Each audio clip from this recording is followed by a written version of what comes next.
So, did you guys know that there's a striking similarity between the Islamic conquests of the 600s and the European conquest of the Americas? I've only just been putting this together myself, and it's kind of stunning, and it relies on actually some recent research. I was just recently rereading Kyle Harper's amazing book, The Fate of Rome, where he focuses on the environmental and pandemic sort of disease reasons why the Roman Empire fell. And I'd never really quite put this together, but it's kind of obvious when you think about it. These are obviously two very different conquests, but the most successful conquests I think you can look at in really human history, or at least the recorded history that we have, that are most successful, not in terms of like the extent or the speed, though there was a lot of extent and a lot of speed, but in the duration. Both of these conquests are conquests that lasted.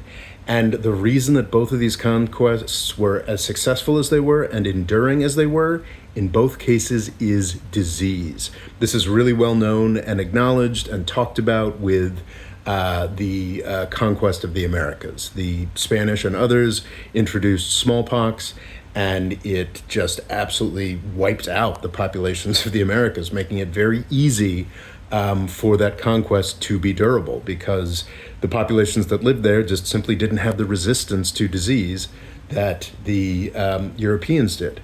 And I was kind of stunned to realize it's kind of the same deal with the Islamic conquest of Persia and the Roman Empire of the time.